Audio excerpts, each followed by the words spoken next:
आपके अपने YouTube channel खबर समाचार में आपका स्वागत है। वरिष्ठ कांग्रेस नेत्री कुमारी शैलजा ने सालासर में किया बड़ा दावा। पथिक सेना संगठन के राष्ट्रीय अध्यक्ष का बड़ा आरोप। तिरपाल गोदाम में लगी आग। कनोई बालिका स्कूल में बच्चों को सिखाया बंदेज बांधना व रंगना। दिन भर की खबरों के लिए देखते रहिए खबर समाचार। चांदबास मोहल्ले में स्थित एक तिरपाल गोदाम में देर रात आग लगने से लाखों रुपए का सामान जलकर खाक हो गया। फायर ब्रिगेड के फायर इंचार्ज भवन सिंह ने बताया कि रात करीब 2:15 बजे चांदबास में स्थित एक तिरपाल गोदाम में आग लगने की सूचना मिली। नगर परिषद की दोनों दमकल गाड़ियों के साथ फायर ब्रिगेड के कर्मचारी मौके पर पहुंचे तथा करीब 3.5 घंटे की कड़ी मशक्कत के बाद सुबह 6 बजे आग पर काबू पाया जा सका। आग बुझाने वाली टीम में इंचार्ज भंवर सिंह, अमजद खान, साजिद खान, प्रताप, प्रमोद, संजय शामिल थे। आग लगने की सूचना पर अनेक मोहल्लेवासी भी मौके पर मौजूद हो गए और उन्होंने भी आग बुझाने में अपना सहयोग दिया।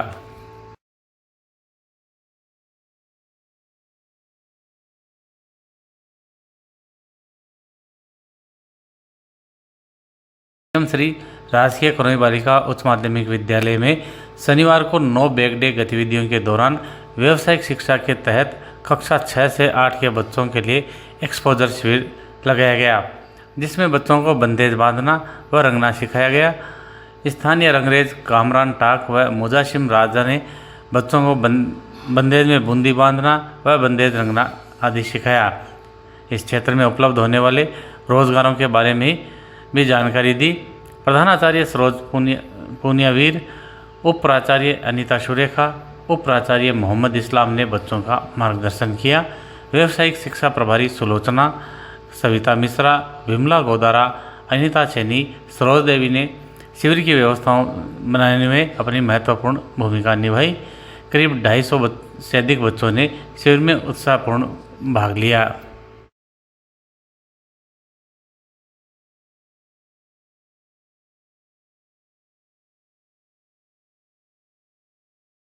सेना संगठन के राष्ट्रीय अध्यक्ष महावीर पोसवाल ने राजनीति में गुर्जर समाज के साथ दोहम दर्जे का व्यवहार करने तथा निर्वाचित जनप्रतिनिधियों का दमन करने का आरोप लगाया है। पोसवाल ने बताया कि केंद्र में तीसरी बार निर्वाचित होने वाले गुर्जर समाज के जनप्रतिनिधि को राज्य मंत्री बनाया गया है। वहीं पहली बार निर्वाचित होने वाले अन्य सांसदों को कैबिनेट मंत्री बनाकर हमारे नेताओं को उनके अधीनस्थ रखा गया है, जो कि गुर्जर समाज का अपमान है। पोसवाल ने कहा कि राजस्थान में जहाजपुर, गंगापुर, महुआ, बांदीकुई में पंचायत समिति के प्रधानों और नगर पालिका के चेयरमैनों को निलंबित किया गया है। जयपुर में नगर निगम की महापौर को निलंबित किया गया है। राष्ट्रीय अध्यक्ष ने कहा कि गुर्जर समाज से गृह मंत्री, उप मुख्यमंत्री एवं 3 मंत्री होने चाहिए, लेकिन समाज के विधायकों को केवल अधीनस्थ राज्य मंत्री बनाए गए हैं, जो कि राष्ट्रभक्त समाज का अपमान है। उन्होंने कहा कि आरपीएससी में बैठे लोग राजनीति की सह पर जानबूझकर नौकरियों में 5% आरक्षण नहीं दे रहे हैं तथा गुर्जर समाज के इतिहास और धरोहरों के साथ छेड़छाड़ हो रही है। पोसवाल ने सरकार को चेतावनी देते हुए कहा कि सरकार गुर्जरों के वोटों से बनी है। अपनी उपेक्षा से नाराज गुर्जर समाज राजधानी की तरफ कूच करेगा। हम गुर्जरों को कोई बड़ा पोर्टफोलियो नहीं दिया गया है, हमें राज्य मंत्री तक रखा दिया गया है, जबकि ये सरकारें हमारे गुर्जर वोटों की बदौलत बनी है। हमने एक तरफा यहाँ वोट दिए है। हमारे जो चुनिंदा प्रतिनिधि है, चाहे हमारे जिला प्रमुख है, चाहे हमारे प्रधान है, चाहे हमारे चेयरमैन है, मेयर है, उनको ये सरकार हटा रही है। एक राजस्थान में केवल राज्य मंत्री दिया गया है और उनको भी कोई विशेष अधिकार नहीं है। यदि अब राज्य में मंत्रिमंडल का विस्तार होता है तो हम चाहते हैं कि कम से कम हमारे 3 मंत्री उसमें बने, हमारा गृह मंत्री बने या हमारा उप मुख्यमंत्री बने। अजमेर संभाग में मेवाड़ और मारवाड़ में हमें केवल एक बीजेपी ने टिकट दिया और उसको हमने जिता के भेजा, उसको भी मंत्री नहीं बनाया। शेखावाटी में आज तक बीजेपी ने हमें कोई पोर्टफोलियो नहीं दिए। तो मेरी राज्य सरकार से मांग है कि राज्य मंत्रिमंडल में पूर्ण हमें भागीदारी दे और हमारे जो 5% का रिजर्वेशन है उसको भी अक्षुण्ण रखे, उनके साथ छेड़छाड़ी ना हो। और केंद्र में भी हमारा एक तीसरी बार राज्य मंत्री है, जबकि प्रथम बार जीते हुए लोगों को कैबिनेट मंत्री बनाए।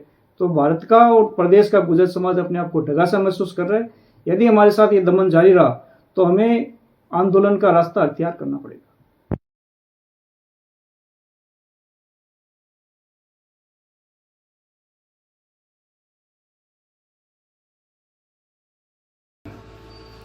हरियाणा कांग्रेस की वरिष्ठ नेत्री एवं सिरसा सांसद कुमारी शैलजा शनिवार को सालासर पहुंची।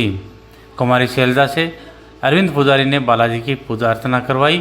कांग्रेस के पूर्व चूरू जिला अध्यक्ष भंवरलाल पुजारी, मनोज पुजारी, बबलू पुजारी, अंकित पुजारी ने सालासर आगमन पर कुमारी शैलजा का स्वागत किया। सिरसा सांसद ने कहा कि हरियाणा में आज मतदान का दिन है और वह अपना वोट डालने के पश्चात बालाजी के दर्शनों के लिए सालासर आई है। कुमारी शैलजा ने कहा कि हरियाणा की जनता इस बार कांग्रेस को अपना समर्थन दे रही है। मुख्यमंत्री के फैसले पर उन्होंने कहा कि कांग्रेस को बहुमत मिलने जा रहा है, लेकिन सीएम का निर्णय हाईकमान करेगा। आपको बता दें कि हरियाणा में कांग्रेस की सरकार बनने पर कुमारी शैलजा मुख्यमंत्री पद के दावेदारों में से एक है। आज दिवस है हरियाणा के मतदान का। हरियाणा में वोटिंग हो रही है और उसी बीच में यहाँ सालासर बालाजी की भोग लगाने के लिए सिरसा से सांसद, बार सांसद रही, पूर्व केंद्रीय मंत्री रही, कांग्रेस की दिग्गज नेता शैलजा कुमारी यहाँ पर बालाजी महाराज की भोग लगाने के लिए यहाँ पर पहुंची है। तो सबसे पहले शुरुआत करेंगे कि बालाजी महाराज के आज भोग लगाने के लिए पहुंचे हैं। बालाजी महाराज से अपना आशीर्वाद लिया है। हरियाणा के चुनाव चल रहा है, किस तरह की जो रहने की उम्मीद है? बहुत बढ़िया रहेगा कांग्रेस के लिए। और मेहनत हुई है राहुल जी की रहनुमाई में। कांग्रेस पार्टी अब नहीं है, देखा 10 साल भाजपा का शासन रहा और आज हरियाणा की जनता तैयार है कांग्रेस की सरकार बनाने। एक तरफ दिग्गज नेता कहा जाता है आपको, बालाजी के आप यहाँ आए तो कहीं न कहीं ये भी बालाजी का आशीर्वाद लेने का तो ठीक है, लेकिन एक प्रश्न उठता है कि इस तरह बालाजी के यहाँ आने का प्रश्न क्या कारण है? लेकिन ये काफ़ी दिन से पंडित जी को तो बहुत दिन से चल रहा था हमारा, पर आज जब बालाजी बुलाते हैं उसी दिन वो वोटिंग करने के बाद फिर हम यहाँ पे आए। राजनीतिक गलियारों में बार घूम रहा है कि हरियाणा का अगला मुख्यमंत्री कौन होगा। अगर कांग्रेस पार्टी लीड में रहती है, जैसा कि आप अनुमान लगा रहे हैं, तो मुख्यमंत्री के दावेदार दीपेंद्र जी हुड्डा या शैलजा कुमारी या कोई तीसरा नाम, क्या मान सकता हूँ मैं हरियाणा के आगामी मुख्यमंत्री से बात कर रहा हूँ? ऐसा है कि अभी हमारी सरकार बनी है, पूरी प्रचंड बहुमत से सरकार बनाएंगे, मुख्यमंत्री का फैसला है। उसके बाद हमारा हाईकमान करेगा। हर जगह करता है, आपके यहाँ भी सब जगह हाईकमान का फैसला। नहीं, आपकी तरफ से आप तो तैयारी है एक तरह से? तैयार को तो सभी तैयार हो सकते हैं, जो भी विधायक बने, लेकिन फैसला तो हाईकमान हमारी राष्ट्रीय पार्टी का एक सिस्टम है और राज्य में प्रस्ताव पारित करने से प्रस्ताव पारित। आप खुद भी चुनाव लड़ने वाली थी, विधायक का एक चर्चा आ रही थी, लेकिन क्या मानते हैं कि आपको भी टिकट नहीं मिला और साथ ही आपके समर्थकों को भी नहीं मिला, और क्या इसको ये हुड्डा जी के खेमे और शैलजा जी के खेमे का ये प्रतिद्वंद है या कि क्या? सीट के 90 उम्मीदवार से एक सीट पे 80 उम्मीदवार, तो कहीं किसी को मिल जाती है, कहीं किसी को दूसरी ऐसी बात है। सभी कांग्रेस के उम्मीदवार कांग्रेस के सिपाही।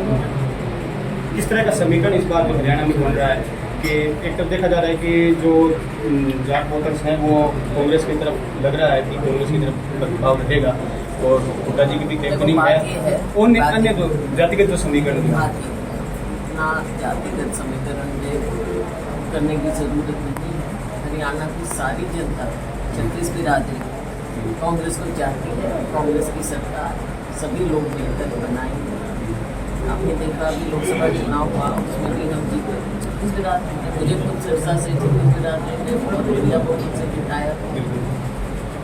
इस तरह की बात हम ना करें, जोड़ने की, भाईचारे की बात, सभी लोग मिलकर कांग्रेस की सरकार बना।